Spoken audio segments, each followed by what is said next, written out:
Happy Sunday, everyone. Thank you for joining me for another video. The topic being COVID-19 slash Black Lives Matter slash mental health slash addiction slash recovery. That's a lot to get into 10 minutes, but these are things that are with me 24/7, and I thought that it could help others to know that they're not alone if I share these videos. So the first thing I'd like to talk about is my resistance into doing these videos, which is part of my believe mental health disorder, the depression, the PTSD, the generalized anxiety, probably most of all the addiction also, because when I need to do something that's good for me, based on my diagnosis I just named, I'll go right away. It's not helping. I'm not allowing other people to have their own opinions. I don't matter. All these negative voices start coming up in my head, and it's important that if anyone else is experiencing that, to know that you matter. You can make a difference, and you do make a difference. And I need you to make that difference so we can get through this COVID-19 Black Lives Matter situation together. It's been challenging. I had a family issue this week, which, they say in recovery, family can push the buttons because they created them. And my brother had made this statement about, and he's been saying it for a long time, about wishing he had straight brothers. And I've heard this most of my life, and in his mind, it's because me and my younger brother, who both are gay, are less of a man than he is. And it's funny how we see ourselves through other people's eyes, particularly people who are close to us. Because for years, I saw myself as less of a man because of my sexual orientation. And through therapy, through the 12 steps, I've realized that I'm not less than anyone. I'm equal to, not more than, but equal to.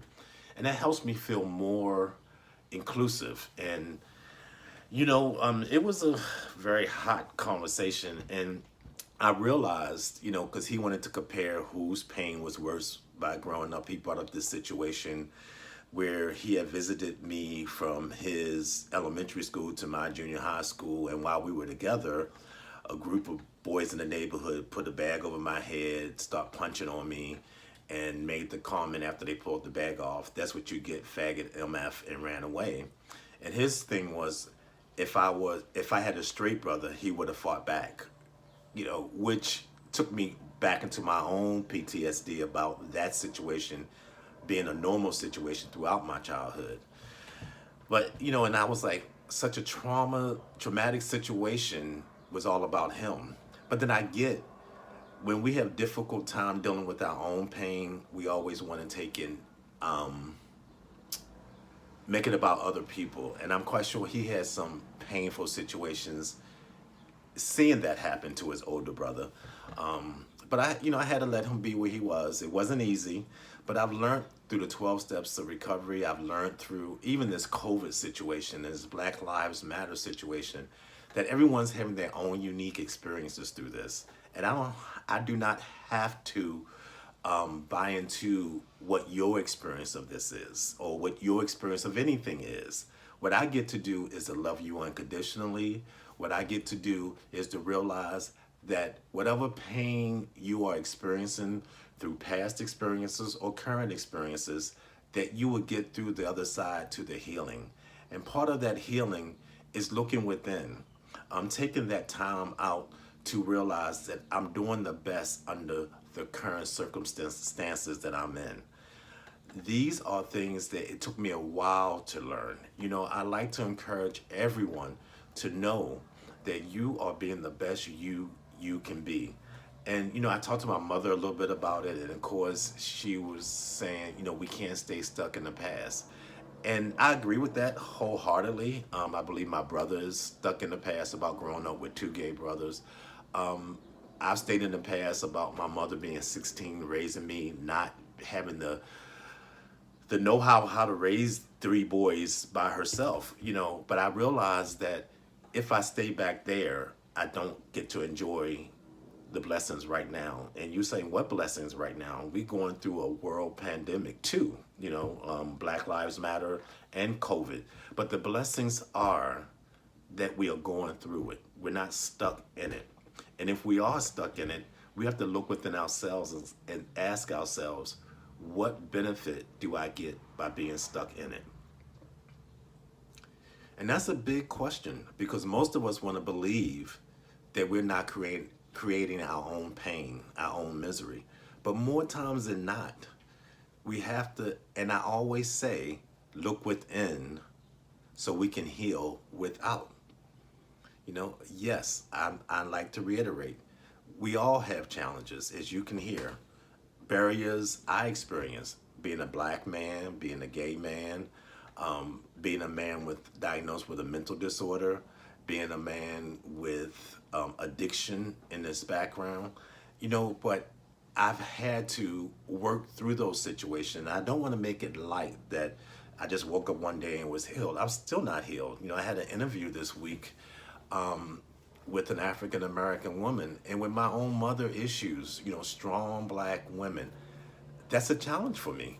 And, you know, particularly I'm going through another situation from a past job, and right away I was projecting that onto this current woman. So I had to ask someone in my HR department, thanks to the suggestion of my husband, to let someone else interview this person because, you know, we're just not aware of how our history dictate how we operate today.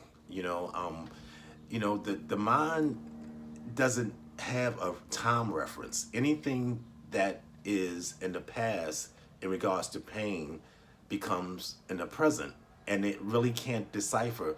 This is not that person who molested me. This is not that person who done any type of painful situation. Although this person may sound like that person, may have some similarities to that person, that is not that person. But if you're not aware of these triggers that you experience day in and day out, it becomes difficult to make that discrepancy. I don't know if this is making sense to anyone but myself, but I like to always encourage you to just ask those hard questions. Do some journaling, because I think it's just the human condition to always evolve, become more than what you are today.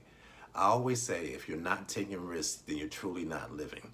And you don't have to take a great big risk like do bungee jumping, but how about do a bungee jump psychologically, or a bungee jump emotionally?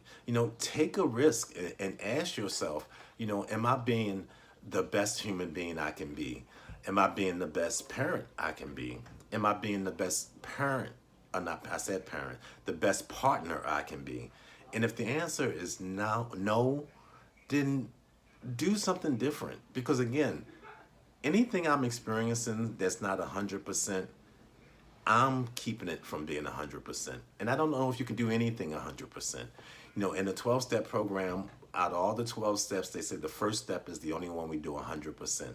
And that looks like not drinking and not drugging no matter what. So I don't know what 100% look like outside of that purview, but I do know that if you're stuck in anything emotionally, then you have to do what it requires for you to work through that. And usually it's the thing you don't want to do. Calling the number to get mental health services, going to some type of group where other people are also experiencing the same pain. Black Lives Matter, for me, I have to continue to question, where do I fit in that premise? Because I am a black man and my life does matter. So I'm going to end with wanting you to love yourself, to care for yourself, and just to know that you matter no matter what. And I love you. Thanks for listening.